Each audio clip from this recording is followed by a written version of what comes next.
Olá, amigos do canal Importante é Saber. Tô passando aqui rapidinho para dizer que a gente acabou de concluir aí uma grande entrevista com um sargento da Polícia Militar, que é um youtuber famoso, né? Uma pessoa que já está aí com aproximadamente quase 62 mil inscritos e que quis mostrar um pouquinho da Polícia Militar, né? O que é ser policial militar, o que é atuar na Polícia Militar nessa pandemia, o que é o erro para a Polícia Militar, o que é o policiamento comunitário, o que é aproximar a polícia da sociedade. Muito interessante.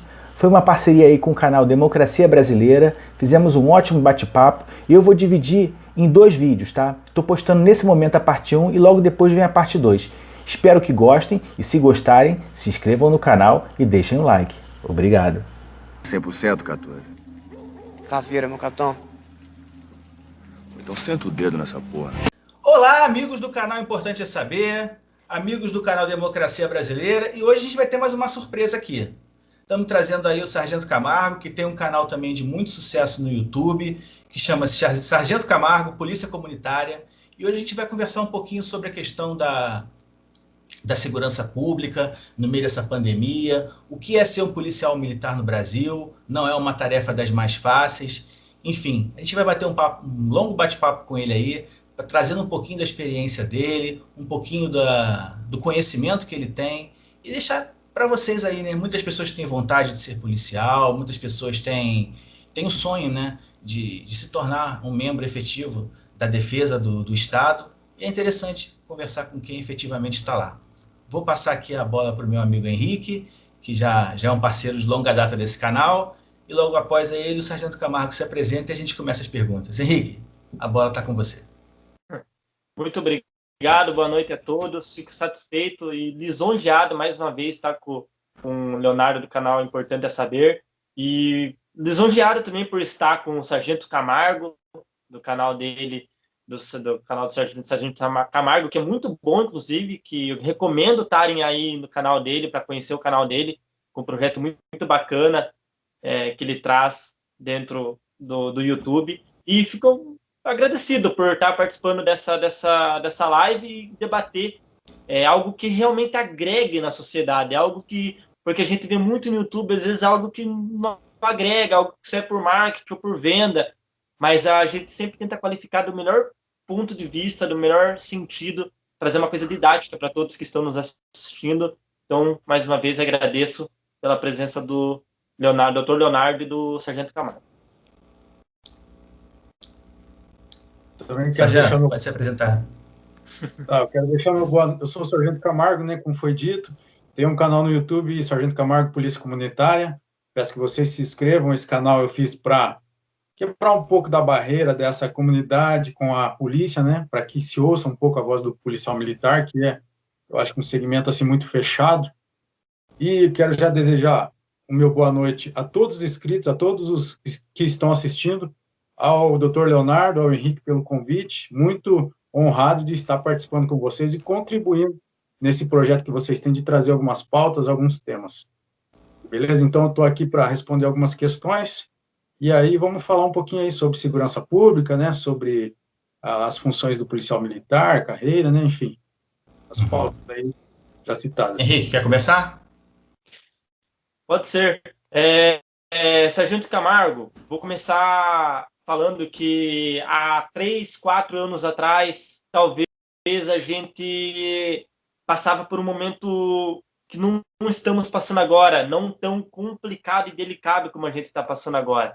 A gente estamos vivendo essa pandemia, a maior pandemia, uma das maiores pandemias da história da humanidade, a pandemia que está levando a pior crise da história do Brasil republicano, infelizmente, de tantos mortos, que a gente estamos chegando a mais de 316 mil mortos, e a gente vê muitas coisas que inflaram junto com a pandemia.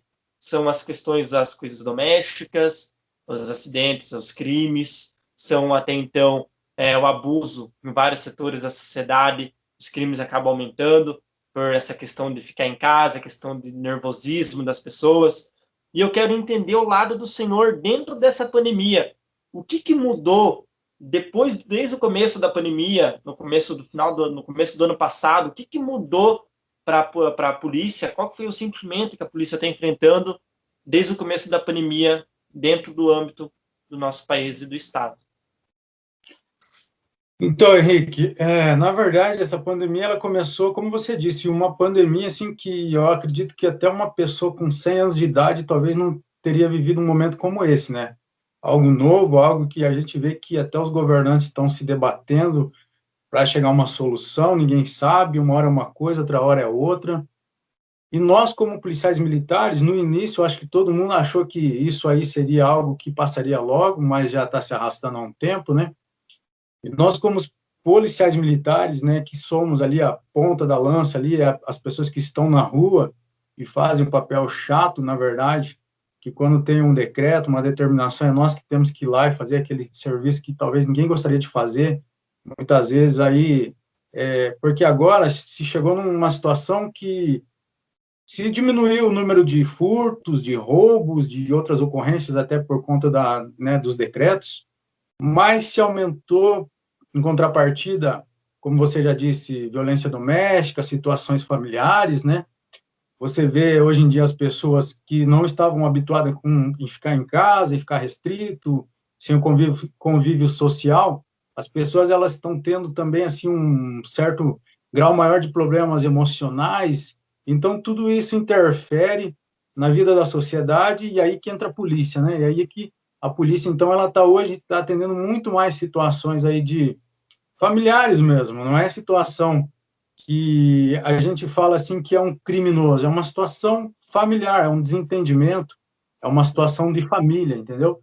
Então, para nós é complicado, porque a gente sabe que, assim, tanto uma situação da fiscalização de um decreto, por exemplo, a gente tem que sempre pensar que, às vezes, como eu estava comentando com a minha esposa outro dia, a minha esposa, até certo tempo atrás, ela trabalhava ela tinha seu estabelecimento próprio, e ela trabalhava no setor de eventos. E o setor de eventos, ele morreu nesse período. Ele morreu. Foi um dos setores que, eu acho que talvez um dos mais abalados, né?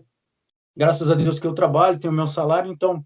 Mas eu fico me colocando no lugar das pessoas que, como ela, não teria alguém na família, que às vezes o chefe da família era aquela pessoa que levantava de manhã, tinha que vender o seu pão ali para conquistar o dinheiro para ele pagar o aluguel no final do mês, para ele levar o alimento para sua casa.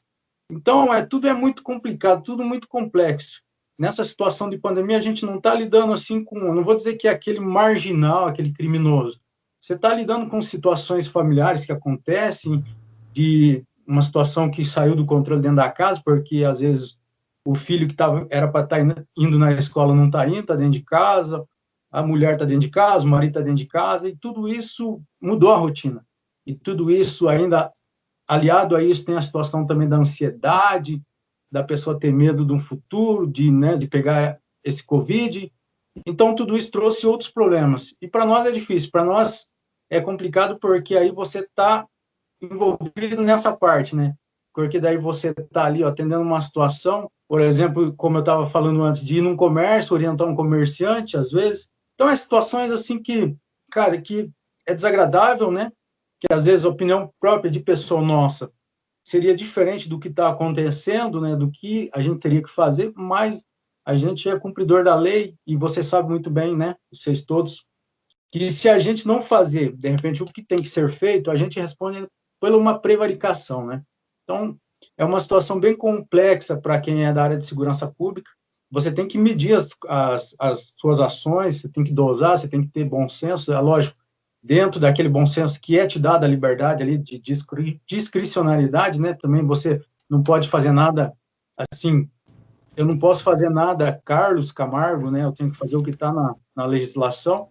Então, é uma situação complicada para nós, né? A gente faz um concurso público, mas a gente sempre pensa assim, eu quero fazer algo pelo meu país, pelo meu estado, pela minha cidade, pela minha comunidade, pegar aquele ladrão, aquele traficante, aquele cara, né? E aí, hoje em dia, a situação está um pouquinho mais diferente, você tem que ser meio psicólogo, orientar uma situação familiar, levar na conversa a ocorrência, orientar, dar uma palavra de ânimo, às vezes, dar uma palavra de conforto, de esperança.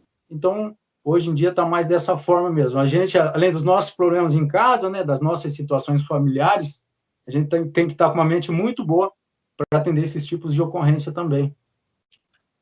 Certo, certo. É verdade. Só para esclarecer, até porque eu acho que é importante, a gente sempre tenta, de alguma forma, trazer, né, de uma forma mais clara possível a explicação.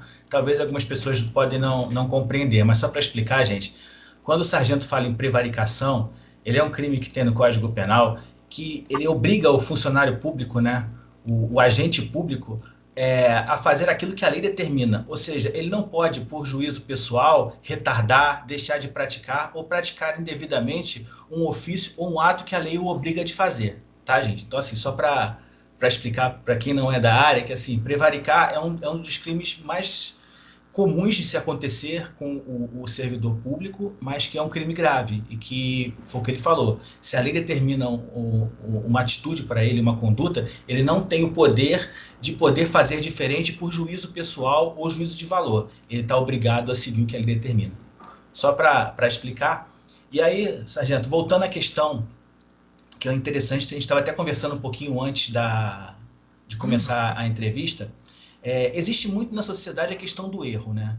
Nós somos seres humanos, eu sou ser humano, o Henrique, o senhor. Então, assim, todo mundo está suscetível a errar. Errar na sua vida pessoal, errar na sua vida profissional. Eu acho que se fôssemos perfeitos, não seríamos seres humanos. E algumas profissões, o erro marca muito, né? Seja o médico, quando está fazendo uma cirurgia e aparentemente simples, né? Muitas vezes, mas que algo não dá certo, seja por um erro, seja por uma situação inesperada que venha a ocorrer, às vezes uma situação que não se tinha conhecimento de que era possível e acaba acontecendo.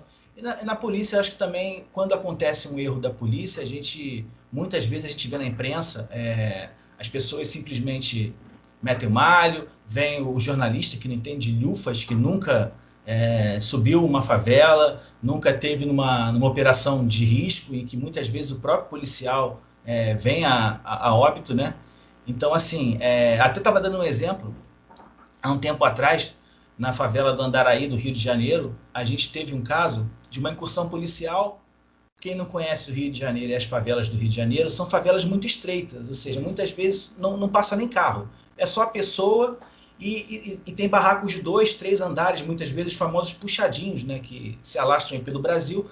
Então, numa determinada viela, tinha uma casa de 2 andares e, para o azar do policial que estava subindo o morro, no segundo andar dessa casa tinha um morador com uma furadeira fazendo um furo na parede, uma furadeira elétrica na cor preta, exatamente como se fosse uma pistola ou uma arma, enfim.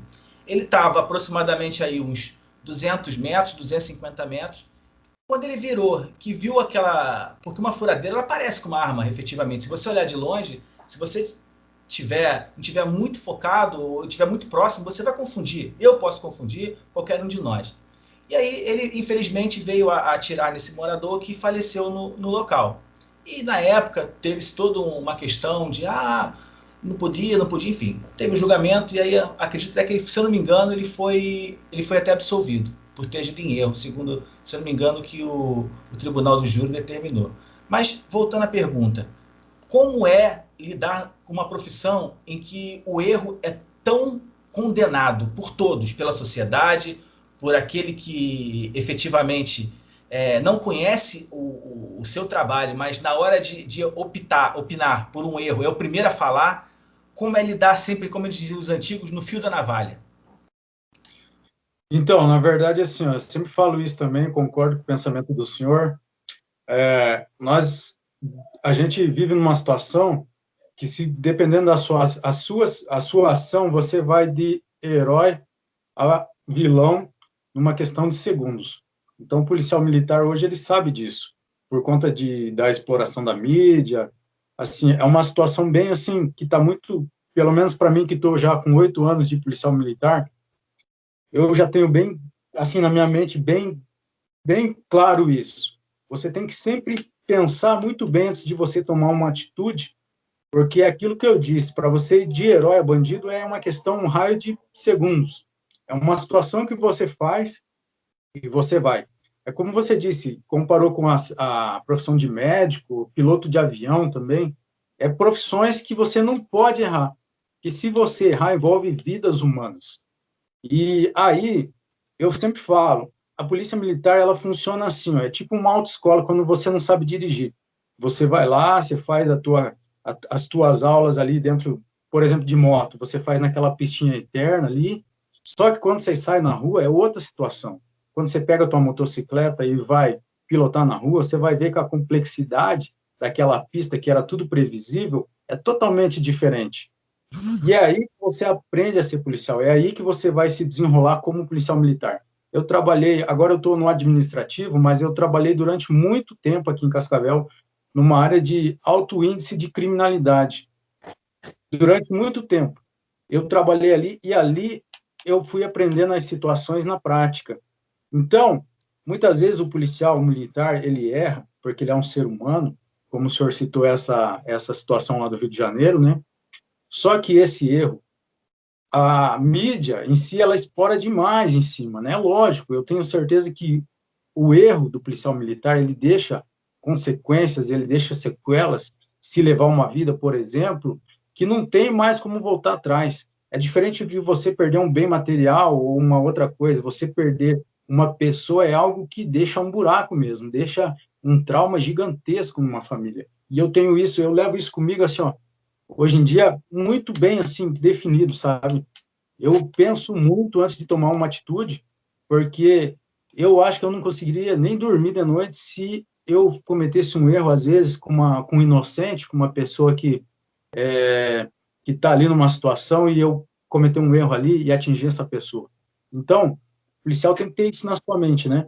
A gente tem que pensar e pensar muitas vezes, só que o que acontece? Por conta da autocriminalidade, alguns estados aí já estão tomados pelo crime organizado. Então, o policial em alguns estados, não é o caso do Paraná ainda, mas eu vejo muito no Rio de Janeiro, que no Rio de Janeiro eu bato palma para os policiais, porque lá é uma guerra urbana.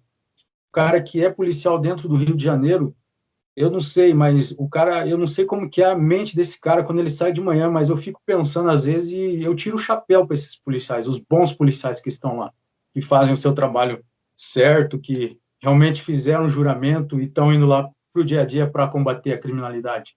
Não deve ser fácil.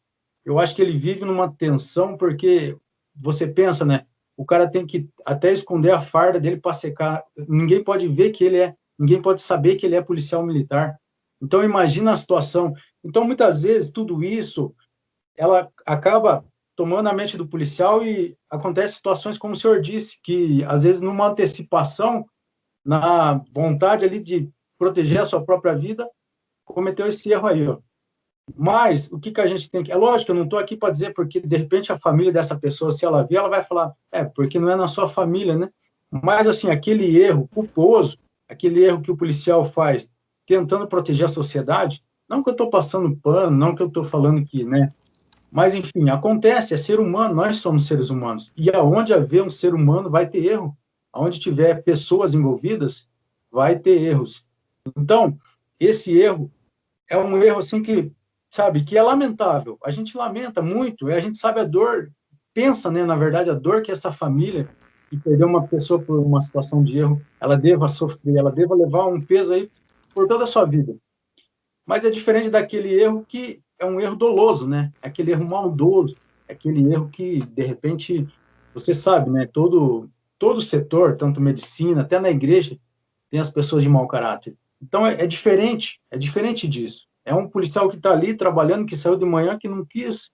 Eu tenho certeza que no coração dele ele não tinha o desejo de ir lá atingir o inocente. Mas, infelizmente, acontece. Nós somos seres humanos, né? Mas a situação, a complexidade da profissão, a complexidade da geografia do local, de alguns estados, é que levam a isso. Mas hoje em dia a gente tem que pensar bem. Qualquer atitude, como policial militar que você vai tomar, você tem que pensar bem. Não tanto, eu não digo tanto pela opinião, né, da mídia, mas primeiramente pelo ser humano que está do outro lado, que às vezes você tem que se privar, se você vê uma situação, por exemplo, aí de um roubo, né, com refém, alguma coisa assim, você se priva, você espera, você não pensa tanto assim em pegar o cara ali, se tiver terceiros que você pode atingir, você sempre tem que zelar pela segurança das pessoas, dos inocentes. Porque não adianta nada você prender um bandido, você fazer um serviço ali, recuperar um bem material e levar um inocente que não tinha nada a ver com a situação. Ali manchou tudo o seu trabalho, ali não valeu a pena nada. Então, eu tenho sempre esse pensamento, sempre sigo essa regra. É lógico que quando eu saí da escola, como eu disse, é tipo uma autoescola mesmo de motocicleta ali que você faz, o treinamento interno, e depois na rua é outra coisa, você vai aprendendo, né? Você vai crescendo, você vai aprendendo na rua, mas você tem que sempre pensar que você está ali para proteger a sociedade. Então, primeiramente, a proteção da sociedade. Não adianta você se preocupar em trocar tiro num banco, por exemplo, que é uma instituição que tem muito dinheiro, e, de repente, atingir um inocente. Então, é isso, eu acho. Você tem que sempre seguir sempre essa linha, sempre pensar, eu vou proteger a minha vida e a vida das pessoas, né? E depois, se der para prender o bandido, eu vou prender, mas sempre com segurança de quem está ao redor.